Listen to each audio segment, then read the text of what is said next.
Welcome back, बच्चों. This is the part 2 of our series Most Important Graphs for Grade 12 students. Today we are going to discuss about some geometrical curves. हमारा जो पहला curve है वो है straight lines. तो straight lines में हम तीन पार्ट्स में इसे पढ़ेंगे और एक एग्जाम्पल देखेंगे. ठीक है. जो लाइन की स्ट्रेट लाइन की जनरल इक्वेशन होती है वो किस फॉर्म की होती है? वो होती है a x plus b y plus c. Clear? इसका ग्राफ कैसे प्लॉट होता है? तो देखिए बच्चों, अगर आपको ये दे रखा है x plus b y plus c is equal to zero, तो आपको किसी भी लाइन को प्लॉट करने के लिए दो कोऑर्डिनेट्स चाहिए होते हैं. ठीक है. लाइन पर लाई करने वाले दो पॉइंट्स के कोऑर्डिनेट. तो उसके लिए बहुत सिंपल सा होता है. आप पहले x को जीरो रख लो. आपको क्या मिल जाएगा? x को जीरो रखोगे y की वैल्यू आपको क्या मिल गई? Minus c by b. और अगर आप y को जीरो रखोगे आपको x की वैल्यू, y जीरो हो गया बच्चों, तो x की वैल्यू क्या आ गई? x की वैल्यू आ गई माइनस सी बाई ए. अब आप सिंपल सा क्या करो, लाइन ये जो दो पॉइंट्स मिले x zero comma minus c by b, आपने ये पॉइंट आपका कहाँ पे आएगा? Somewhere along this y axis. ठीक है. ये y एक्सिस पे आ जाएगा. अब देखो ये कोई c और b आपको एग्जैक्ट वैल्यूज नहीं दी हुई है, तो मे भी पॉसिबिलिटी है कि वो यहां से पास करे. ठीक है. या यहां से पास करे. वो अब जब वैल्यूज होंगी, अभी देखिए मैंने एक एग्जांपल पर्टिकुलर ले रखा है इसी वजह से इसको सॉल्व करने के लिए. ठीक है. तो देखो दूसरा क्या होता है, ये वाला point y zero x minus c by a. ये पॉइंट सपोज हमने कर लिया, यहां से आ रहा है. क्या आ गया पॉइंट? पॉइंट्स के कोऑर्डिनेट आप लिख लेंगे minus c by a comma zero. और इस वाले के क्या थे? Zero comma minus c by b. ठीक है. अब आपको क्या करना है? आपको लाइन ड्रॉ करनी है. इसको हम ड्रॉ कर लेते हैं. इन दोनों पॉइंट्स को हम क्या करेंगे? कनेक्ट कर देंगे एक स्ट्रेट लाइन के थ्रू. ठीक है. ये आपकी बन गई स्ट्रेट लाइन. ठीक है. लाइन का graph banana is the most easiest thing for a student. ठीक. ये आपकी रिक्वायर्ड लाइन बन गई. ठीक. अब देखो, एक ये ग्राफ है, एक मतलब एक इक्वेशन दे रखी है, इसका हमें ग्राफ प्लॉट करना है. ठीक है. चलिए इसको प्लॉट करते हैं. देखो बच्चों, थोड़ा सा यहाँ पे आप दिमाग लगाया करो. जब भी कभी लाइन दी हो आपको और आप देखो कि इसको थोड़ा सा मैं ऐसे करके लिख लेता हूँ, 3x plus 4y is equal to 12. इसको लिख लेता हूँ मैं, कोई दिक्कत तो नहीं है. मैंने y को क्या कर लिया? दूसरी तरफ ट्रांसफर कर लिया. सॉरी, 12 को क्या कर लिया? दूसरी तरफ ट्रांसफर कर लिया. ठीक है. अब मैं यहाँ पे देख रहा हूँ जो a b और c है वो तीनों क्या है? एक दूसरे तीनों. अगर a और b को देखो आप, तो 12 जो है मल्टीपल हो जाएगा ए और बी का. ठीक है. आप क्या करो, दोनों को डिवाइड कर दो, पूरी इक्वेशन को डिवाइड कर दो 12 से. ये हो जाएगा. एक मैं शॉर्टकट बताने वाला हूँ बेसिकली आपको. Is equal to 1. यहाँ पे क्या आ जाएगी value? x by 4 plus y by 3 is equal to 1. तो बच्चों आपने ग्रेड 11th में एक फॉर्म पढ़ रही रखी होगी. कौन सी फॉर्म? ये वाली. x by a plus y by b is equals to 1. ये आपकी कहलाती है इंटरसेप्ट फॉर्म, जहां पे a और b क्या होते हैं? x and y intercept. तो बेसिकली आप देखो अब ये कितना आसान हो गया. जो मैं यहाँ पे कर रहा था ना, x जीरो रखा, y का कोऑर्डिनेट y जीरो और x का कोऑर्डिनेट, तो यहाँ से सीधे सीधे वो जो कोऑर्डिनेट्स हैं, वो ये नीचे जो नंबर होते हैं ये कोऑर्डिनेट्स ही दे रखे होते हैं. सपोज यहाँ पे y जीरो रखा, तो x की वैल्यू क्या आ जाएगी? 4. y जीरो और x 4, तो यानी ये पॉइंट हमारा कहाँ पे लाई करेगा? y जीरो, y हमने क्या ले लिया? 0 और x 4, तो वो पॉइंट हमारा कहाँ पे आ जाएगा? कुछ यहाँ पे आ जाएगा, 4,0. और इसी तरीके से आपका जो दूसरा पॉइंट है, अगर आप x जीरो रखोगे तो y की वैल्यू कितनी आई? 3. ये वाला पॉइंट क्या हो जाएगा? 0,3. आपने क्या किया? अगेन इसको क्या कर दिया? कनेक्ट कर दिया इन दोनों पॉइंट्स को एक स्ट्रेट लाइन के थ्रू. ठीक है. ये इधर और ये इधर. ये फॉर्म बनती है इंटरसेप्ट फॉर्म. तो आप ऐसे भी, अगर आपको दिखाई पड़ जाए तो आप डायरेक्टली ऐसे भी कर सकते हैं instead of finding out two coordinates. ठीक है. अब बात करते हैं x is equals to a की. बच्चों x is equals to a line होती है. अब यहाँ पे देखो x a है, तो x की वैल्यू a सपोज कर लो यहाँ पर है. जो लाइन हो जाएगी वो सीधे सीधे आपकी हो जाएगी एक line parallel to y axis. इसको मैं थोड़ा सा अच्छे से बना देता हूँ, रुकिए।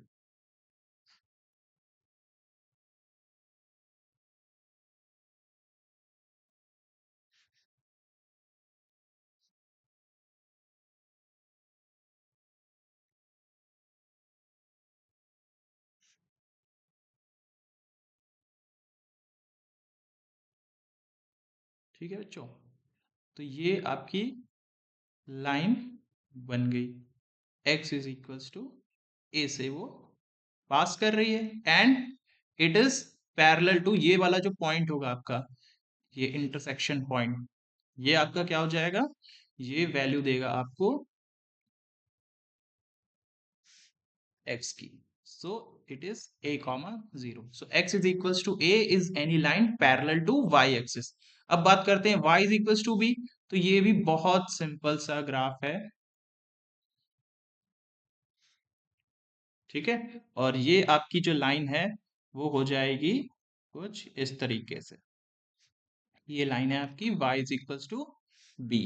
y is equals to b is any line parallel to x axis. Clear. जब x is equals to a रहेगा तो लाइन पैरेलल रहेगी y एक्सिस के, और जब y is equals to b रहेगा तो लाइन पैरेलल रहेगी x एक्सिस के। और ये वाला जो कोऑर्डिनेट है, this coordinate is 0 comma b। Clear. Next बात करते हैं सर्कल्स की। तो बच्चों देखो, सर्कल्स को हम दो पार्ट में पढ़ेंगे, एक जनरल इक्वेशन और एक पढ़ लेंगे जब उसका सेंटर और रेडियस क्या होगा, सेंटर उसका 0 कॉमा 0 और रेडियस उसका r यूनिट्स है। तो पहले चलो पार्ट 2 पढ़ते हैं, जनरल इक्वेशन।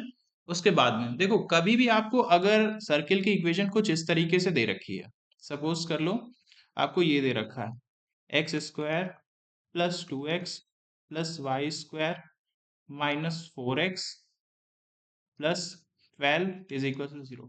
तो जब भी कभी ये दे रखा होगा तो आप क्या करोगे, कंप्लीटिंग द स्क्वायर मेथड से इस इक्वेशन को इस फॉर्म में लाओगे, ठीक है।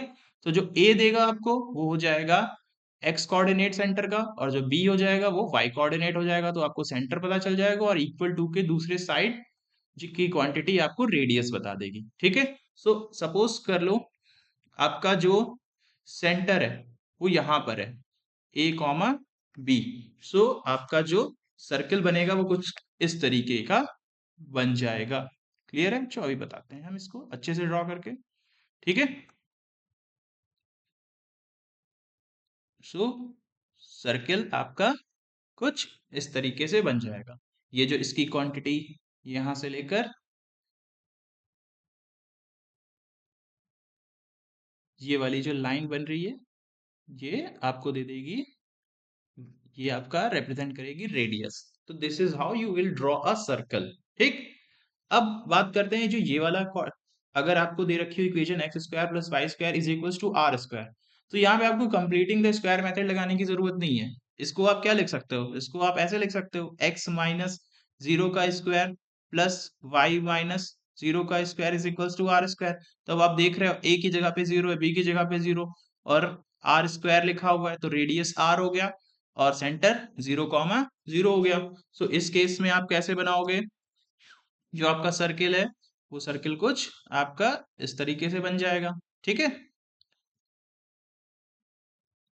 और ये पॉइंट जो ओरिजिन है, बेसिकली जब भी x² प्लस y² दे रखा होगा तो उस केस में आपकी जो ओरिजिन होती है वो आपका क्या हो जाता है, सेंटर हो जाता है, और ये डिस्टेंस आपकी रेडियस हो जाएगी। क्लियर। सो आई होप आपको ये समझ में आ रहा होगा, बहुत इजी ग्राफ्स हैं। अब बात करते हैं पैराबोला। तो बच्चों पैराबोला आप पढ़ चुके हो, आपको मैंने पहले वाली वीडियो में बता रखा था, ये वाला ग्राफ आपने पढ़ा था, x² is equal to Y और y² is equal to x. तो देखिए जरा सा पहला वाला graph, y² is equal to 4ax, ये कुछ इसी तरीके का दिख रहा है। 4a की जगह पे क्या लिखा हुआ है, 1, ठीक है। सो बेसिकली आप जो स्क्वायर फंक्शन का आपने ग्राफ पढ़ा था उसी तरीके का ही ग्राफ बनेगा इसका। सो y² इज इक्वल्स टू आपको दे रखा है, ठीक है। y² इज इक्वल्स टू दे रखा है, तो मैंने क्या बताया था, y² जब रहता है तो ग्राफ क्या हो जाता है, कुछ यू शेप का कर्व बनता है, बट वो ओपन होता है किस तरफ, पॉजिटिव एक्स एक्सिस की तरफ, अगर उसके साथ में प्लस साइन है। अब बच्चों यहाँ पे दो चीजें एक्स्ट्रा जान लेंगे पैराबोला में, क्योंकि जो आपके एरिया अंडर कर्व के क्वेश्चन आते हैं वो आता है find the area between in the positive quadrant between this parabola and a line segment passing through its centre. तो इसका मतलब sorry, passing through it's focus. ठीक है, तो आप क्या करोगे, आप इसका आपको फोकस पता होना चाहिए, तो हम इसके फोकस के बारे में पढ़ लेते हैं। तो इसका फोकस क्या हो जाएगा, फोकस इज a कॉमा 0। अब सपोज ये दे रखा है y square is equals to 4ax। मैं चलो एक एग्जांपल के तौर पे एक ले लेता हूँ इक्वेशन। सपोज आपको दे रखा है y square is equals to 8x ऐसे दिया हुआ है। तो आप फोकस निकालने के लिए क्या करोगे, स्टैंडर्ड फॉर्म से कंपेयर करो। Y square is equals to 4ax, it means 4a की जगह पे आपको क्या दे रखा है 8, सो a की वैल्यू कितनी आ गई 2। सो इसका मतलब जो फोकस हो जाएगा आपका वो हो जाएगा फोकस के कोऑर्डिनेट 2,0। सो यानी आप यहां से एक ऐसे लाइन बना दोगे और ये वाला एरिया आपको निकालना होगा फर्स्ट क्वाड्रेंट। सो आप क्या करोगे, यहाँ पे सिंपल सा एप्लीकेशन लगा लोगे, लिमिट 0 to 2 और y dx, y की वैल्यू यहाँ से आप निकाल लोगे √8x। ठीक है, बहुत आसान सा होता है, वो अभी हम आगे वीडियोस में डिस्कस करेंगे जब हम एप्लीकेशन ऑफ इंटीग्रल्स पढ़ेंगे। ठीक, नेक्स्ट चीज जो है इसमें ये वाला जो पॉइंट है, इसके कोऑर्डिनेट होंगे 0,0 और ये कहलाता है vertex of the parabola. Clear. अब इसमें आगे कई सारी चीजें होती हैं, लाइक डायरेक्ट्रिक्स होता है, तो हम उसके बारे में नहीं जानेंगे क्योंकि वो हमारे लिए अभी अभी जिस रेफरेंस में हम ये चैप्टर पढ़ रहे हैं उस रेफरेंस में उसका कोई यूटिलाइजेशन नहीं है। बेसिकली हमें ग्राफ ड्रॉ करना सीखना है। ठीक है, और जो कंपोनेंट्स इंपॉर्टेंट है I will explain to you. Clear.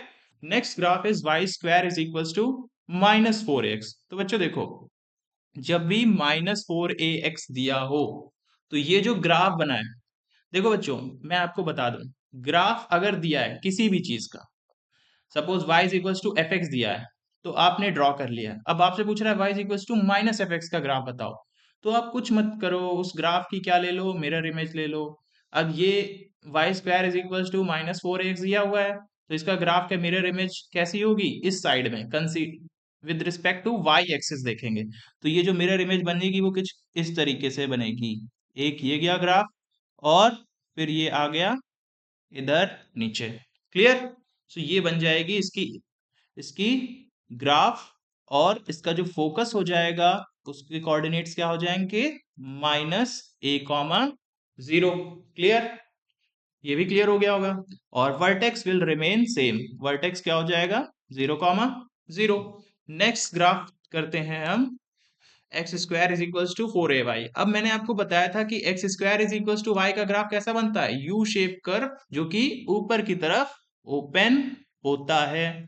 ठीक है, तो ये आपका ग्राफ कुछ इस तरीके का बन जाएगा। ठीक है, ये यू शेप का कर्व जो कि ऊपर की तरफ ओपन हो रहा है, इसको हम बोलते हैं अपवर्ड पैराबोला। ठीक, इसका जो फोकस होगा वो क्या होगा बच्चों, देखो वाई एक्सिस पे कोऑर्डिनेट किस तरीके के होते हैं, 0,a टाइप के। इसका जो फोकस हो जाएगा वो क्या होगा, 0,a टाइप का। Clear. Vertex will remain same, so ये 0,0 ही रहेगा। नेक्स्ट आपका जो है वो क्या है, x square is equals to -4i। तो मैंने क्या बताया था, माइनस लगा है, मिरर इमेज ले लो, लेकिन इसकी जो मिरर इमेज होगी वो कैसी रहेगी, एक्स एक्सिस के रिस्पेक्ट में। So x axis will behave like a mirror. So ये ग्राफ आपका किस तरीके का बनेगा, ये नीचे की तरफ ओपन होगा, और इस पैराबोला का जो फोकस होगा वो क्या हो जाएगा, 0,-a। Vertex will again comes out to be 0,0। ठीक, सो ये हो, इस पैराबोला को हम बोलते हैं क्या, देखो बच्चों ये पैराबोला क्या कहलाता है, लेफ्ट हैंड पैराबोला। जो फर्स्ट वाला पैराबोला था वो क्या कहलाता है, लेफ्ट हैंड पैराबोला। सेकेंड वाला parabola it is opening towards, sorry मैंने उल्टा बोल दिया है आपको, ये आपका जो फर्स्ट वाला है ये आपका कहलाएगा राइट हैंड पैराबोला। ठीक है, because it is opening towards right side, so it is your right hand parabola. This second parabola is opening towards left side, so it is known as left hand parabola, left hand parabola. बोला। Third वाला क्या हो रहा है, ऊपर की तरफ ऊपर ओपन हो रहा है, so it is known as upward parabola. और ये फोर्थ वाली पैराबोला जो ग्राफ बन रही है पैराबोला का, ये नीचे की तरफ ओपन हो रहा है, तो इसको बोलेंगे हम डाउनवर्ड पैराबोला। क्लियर है बच्चों? चलिए नेक्स्ट ग्राफ देखते हैं इलिप्स का। सो बच्चों इलिप्स में भी दो केसेस होते हैं। ये पहला केस है, एक्स इक्वेशन देखो, equation will remain same, x square upon a square plus y square upon b square is equal to 1। यहां पर भी वही सेम इक्वेशन लिखी है, बट अंतर ये होता है, पहले वाले केस में ए स्क्वायर ज्यादा होगा, दूसरे वाले केस में ए स्क्वायर छोटा हो जाएगा। ये देखिए ए स्क्वायर ग्रेटर देन, और यहाँ पे a square less than. Suppose मैंने ये इक्वेशन लिख दी आपकी, x square upon 9 plus y square upon 4 is equal to 1। तो यहाँ पे देख रहे हो एक्स स्क्वायर के नीचे ए स्क्वायर वाला टर्म होता है, सो ये ज्यादा है बी स्क्वायर से। और इस केस के लिए क्या हो जाएगा, इस केस के लिए इक्वेशन सपोज मैं यही फ्लिप कर दूं, x square upon 4 plus y square upon 9 is equal to 1, तो ये मेरा पैराबोला 2 बन रहा है। ठीक है, ठीक है बच्चों। सो देखो इसकी इक्वेशन कैसे बनती है। इसकी इक्वेशन बनाने के लिए हम क्या करते हैं, हम इसको ग्राफ बहुत अच्छे से ड्रॉ करेंगे।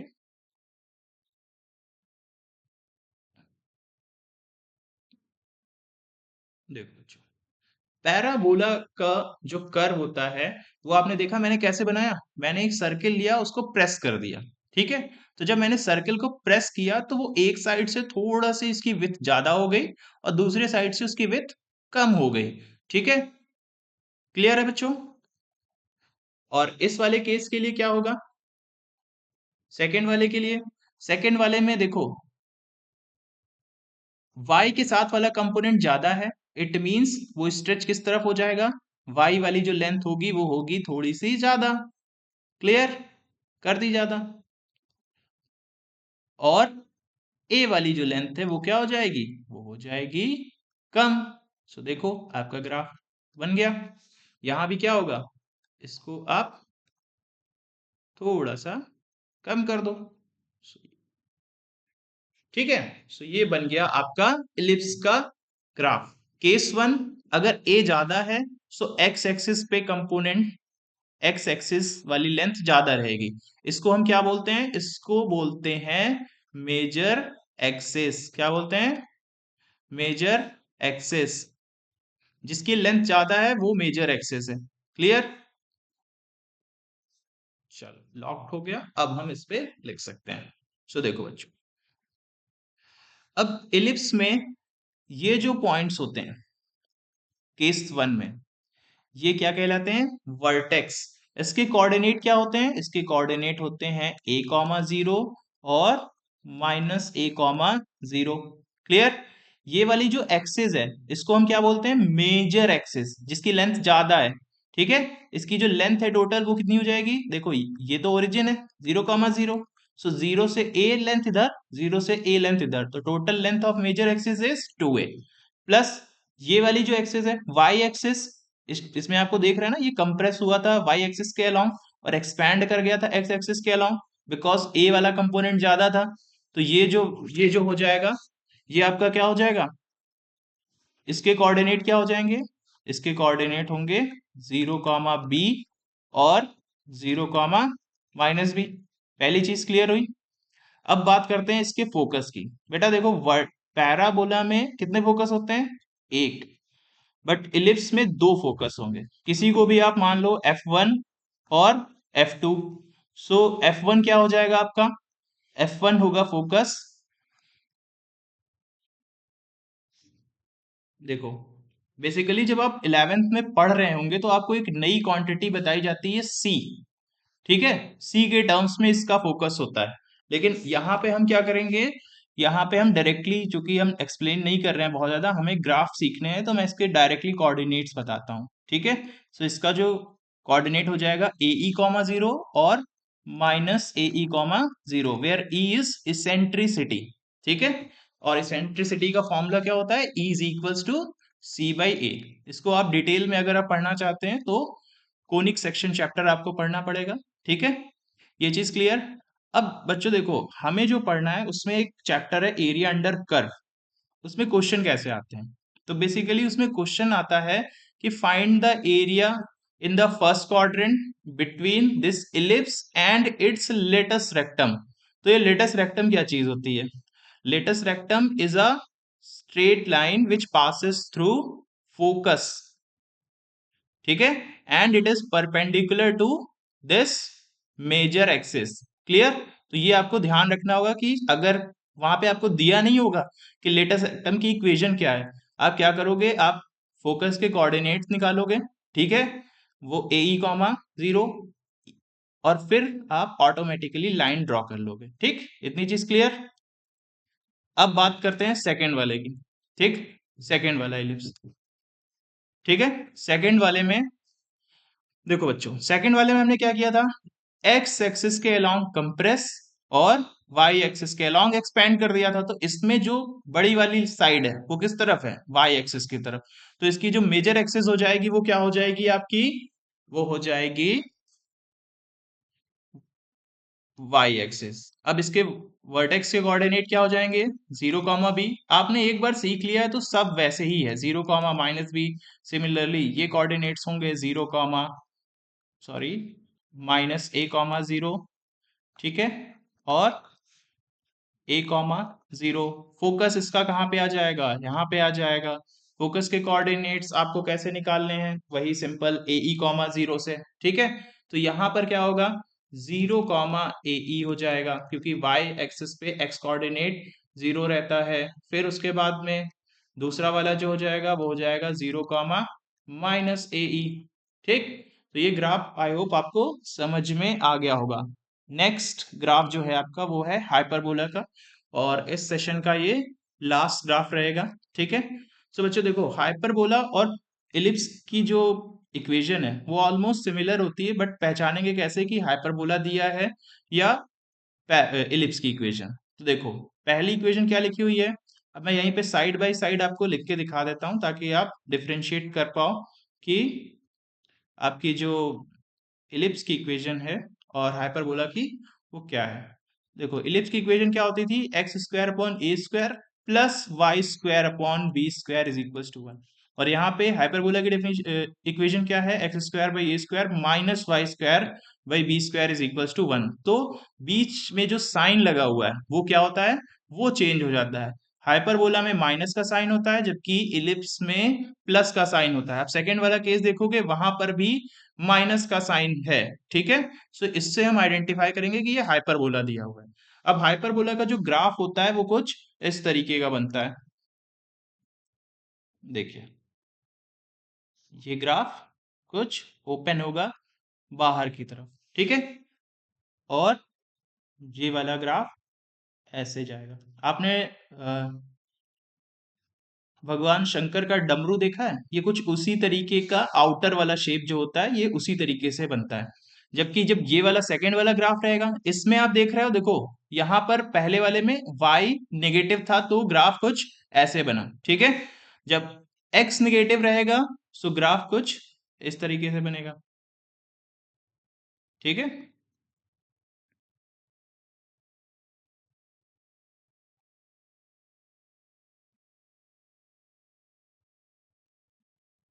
ठीक बच्चों, सो ये इसका ग्राफ हो गया। अब बात करते हैं इसमें भी वर्टेक्स की और फोकस की बात कर लेते हैं, क्योंकि वो दोनों इंपॉर्टेंट चीजें हैं, उन्हीं पे एक बेस्ड क्वेश्चन आ सकते हैं। तो इसका जो वर्टेक्स है केस वन में वो क्या हो जाएगा? सेम फॉर्मूला वही चलेगा, ए कॉमा जीरो और minus a comma zero. Focus यहां पर भी दो होंगे, F1 और F2। F1 हो जाएगा ए ई कॉमा जीरो, और ये F2 हो जाएगा minus a e comma zero. Clear? अब केस नंबर टू में देखो बच्चों, केस नंबर टू में, और ये पॉइंट आपका ओरिजिन है, ठीक। केस नंबर टू में जो आप करोगे सेम वही पैटर्न चलेगा, बट यहां पर जो x कोऑर्डिनेट है वो जीरो रहेगा, ठीक है। सो x कोऑर्डिनेट आपका क्या